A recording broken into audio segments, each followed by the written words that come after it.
Monsieur Marc-Ulrich Malécou est candidat pour la députation. Son suppléant, Monsieur Igalinga Ngola Camille. Bonjour. Bonjour. Ça fait plaisir d'être avec tous ces jeunes du quartier, ceux qui font l'âme de Port-Gentil, la force de Port-Gentil, mais qui peuvent aussi être une force véritablement déterminante pour l'avenir de Port-Gentil, au lieu que souvent d'être utilisés un peu de manière assez humiliante. Mais je suis conscient que ceux qui sont les adversaires du peuple, ceux qui sont les adversaires du Gabon, souvent ils utilisent un peu à l'emporte-pièce en profitant de nos faiblesses, qui sont souvent des faiblesses psychologiques, des faiblesses sociales. Nous sommes ici, à Renaissance de Port-Gentil, pour espérer changer tout cela avec votre consentement, avec votre soutien.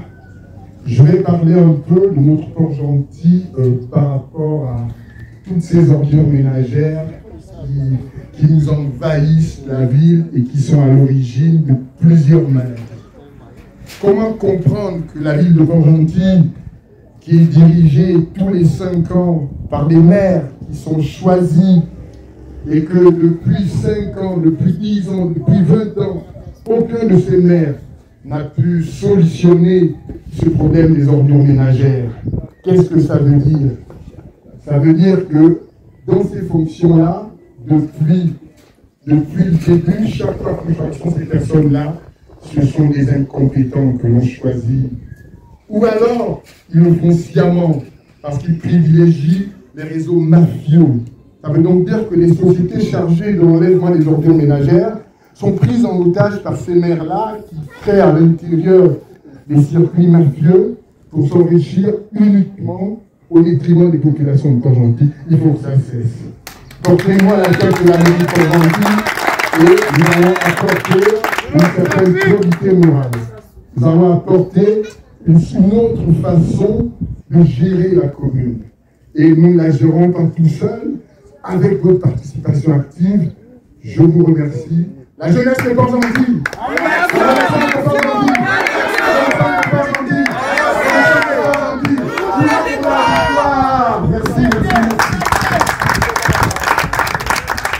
Madame Sophie Sonneron, tête de liste pour l'élection des locales, va devoir vous entretenir pendant quelques minutes.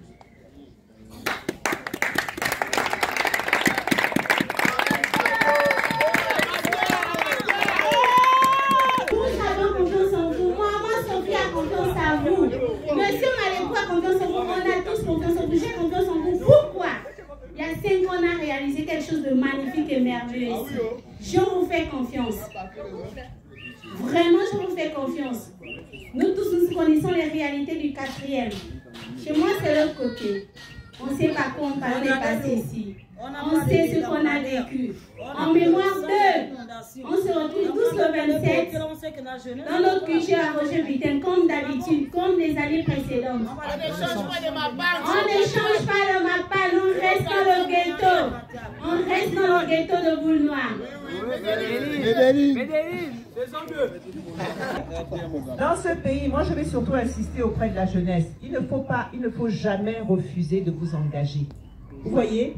Cet engagement-là, normalement, ce n'est pas à nous de le prendre. Cet engagement citoyen. C'est-à-dire cet engagement dans lequel nous perdons pour le moment peut-être beaucoup. Parce que les personnes qui sont là sont engagées peut-être depuis 20 ans, 30 ans, sans retour. Ils auraient pu être aussi avec ceux qui sont quelque part là et avoir les millions, avoir les grosses voitures. Mais ils préfèrent venir s'engager réellement pour le pays. Donc pour vous, j'espère que notre passage ici, notre succès à la mairie sera pour vous un exemple. Parce que nous, ce qui nous ferait plaisir, c'est que la jeunesse de ce Gabon ne laisse jamais tomber le Gabon. Jamais. Attention, Gabon. Gabon. On aura les moyens parce qu'on va prendre les moyens là où ils sont. On va aller les arracher chez ceux qui prennent. Parce que la ville est riche, a beaucoup d'argent, les sociétés gardent cet argent. Ou bien elles le donnent seulement à certaines personnes. Donc nous allons nous battre pour récupérer les revenus qui doivent être investis dans la ville. Maintenant, autre chose, nous allons aussi nous battre pour que les minima sociaux soient assurés. Minima sociaux, je veux parler de minimum d'éclairage quand même. Hein. Ça, je pense qu'une mairie peut le faire. Des crèches, des écoles, c'est pas nous, mais peut-être se battre pour que les investissements viennent. Donc, il y a tellement de choses que vous doivez faire, mais vous êtes là. Et je suis très contente et je suis très fière que vous soyez là. On applaudit pour nous-mêmes. Bravo, c'est bien d'avoir créé, c'est bien d'être là. Quelqu'un a dit « Pervertissons la jeunesse et nous vaincrons la nation ». J'ai assisté à un procès à Port-Gentil. J'ai été écœuré. Sur 200 accusés, 180, essentiellement des jeunes filles et hommes, ont été jugés pour affaire de drogue. Je suis arrivé par accident, j'ai dit « Waouh !» Donc Port-Gentil est un lieu de deal à ciel ouvert. J'ai dit bien, j'ai dit même 80, 180 sur 200 personnes, des jeunes, femmes et hommes, étaient jugés pour des délits de drogue. J'étais écœuré. J'ai eu du frisson. Mais ce qui me tombe le plus, c'est comment ces réseaux circulent sous une sorte de silence complice des autorités. Hier, on a dit que c'était Noureddine. Noureddine et son clan, ils sont enfermés. Enfin, on ne sait même pas s'ils sont tous libérés. Bref, c'est une justice de puissants, donc imaginez ce que ça veut, ils font ce qu'ils veulent. Donc Noureddine a laissé des relais qui sont encore utilisés. Et l'objectif, c'est quoi? C'est maintenir Port-Gentil dans ce ghetto à ciel ouvert pour que vous, nous la jeunesse, on passe notre temps à boire et à fumer le chanvre, les cobolos, et comme ça, ils continuent à piller notre pétrole, nous maintenir dans le sous-développement. À cause des cobolos et l'alcool, on ne se réveille pas. Ça s'appelle maintenir un peuple, j'allais dire une jeunesse dans l'obscurantisme. La jeunesse de Port-Gentil n'est pas à être livrée au cobolo. La jeunesse de Port-Gentil n'est pas à être livrée au cobolo. La jeunesse de Port-Gentil n'est pas à être livrée au cobolo. Non.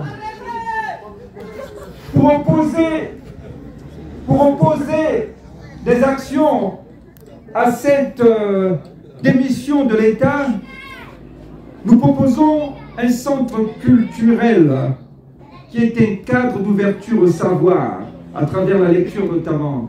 C'est pourquoi dans ce centre culturel qui sera baptisé du nom d'un grand personnage de cette province, Joseph Redjambe Sali, nous entendons avec la liste conduite par Sophie Solnoran ouvrir une bibliothèque municipale. Nous réapproprier notre patrimoine culturel à travers l'apprentissage de nos langues, mais aussi ouvrir des centres de détente et de loisirs. Parce qu'il ne faut pas que nous soyons prisonniers des cobolos dans lesquels ils veulent nous enfermer comme le seul cadre de détente et de loisirs. Nous voulons de sain épanouissement, donc des cadres sains où nous pouvions apprendre la lecture et différentes activités ludiques. Donc cette jeunesse nous intéresse. Parce qu'en fait, c'est elle qui va prendre le relais quand les pères ne seront plus là. Mais il ne faudrait pas qu'elle soit abîmée. Il ne faudrait pas qu'elle soit détruite en ayant pris des mauvaises décisions, en étant abandonnée dans les cobolos et l'alcool. Vraiment, c'est écœurant hein, quand je vois, tu passes au tribunal et on découvre que les cobolos sont au cœur de quasiment tous les jugements qui concernent la jeunesse de Port-Gentil. Je ne parle pas des choses qu'on m'a racontées. Et c'est triste. Et ça, pour que ça s'arrête, il faudrait que les hommes qui décident de s'attaquer à ces réseaux prennent les commandes de la mairie, prennent les commandes de la ville. C'est pourquoi on vous appelle à voter utile, à voter des gens qui peuvent sortir Port-Gentil de cela. Mais sortir des cobolos ne suffit pas, sortir de l'alcool ne suffit pas, sortir de cet esclavage d'obscurantisme programmé pour la jeunesse de Port-Gentil ne suffit pas. Maintenant, il nous faut aussi trouver du travail. Et pour trouver le travail, il faudrait que les sociétés qui sont implantées là, qui pillent notre pétrole, qui pillent notre gaz et qui nous maintiennent dans la pauvreté, on ne leur demande pas, on ne fait pas la manche, on ne tend pas la main. On leur demande de verser simplement ce qu'ils doivent à la ville. La part qu'ils doivent à l'État, ils la versent au trésor. La part qui doit revenir à la ville s'appelle la responsabilité sociétale des entreprises. Ça, c'est pour le développement de la ville. Ça n'a rien à voir avec la part fiscale, ce qu'on appelle l'assiette fiscale qui est versée au niveau de l'État central, le trésor public. Avec ce peu-là de la RSE, avec des responsables politiques soucieux de ne plus émarger dans ce qu'on appelle l'opacité, la gestion floue de cet argent. Mais on va arranger Port-Gentil. Nous, qu'est-ce qu'on propose pour ça? On disait l'argent de cette RSE-là.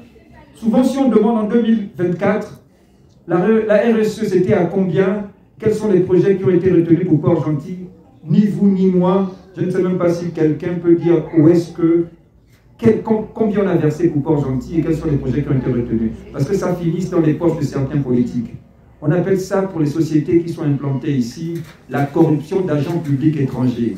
Parce que ce sont des sociétés étrangères, donc les Gabonais qui corrompent ici sont des étrangers par rapport à cette société. Donc, corruption d'agents publics étrangers, pour que ces gens ferment la bouche et ne s'occupent pas de votre développement, de notre développement, j'allais dire du développement de notre ville. Embarqués dans un même bateau, nous sommes condamnés à une destination commune. La destination de Port-Gentil dépend de la qualité des hommes qui décident de prendre le brassard de capitaine. Vérité. Nous voulons impulser un nouveau management en tant que capitaine de Port-Gentil avec votre onction, avec votre bénédiction.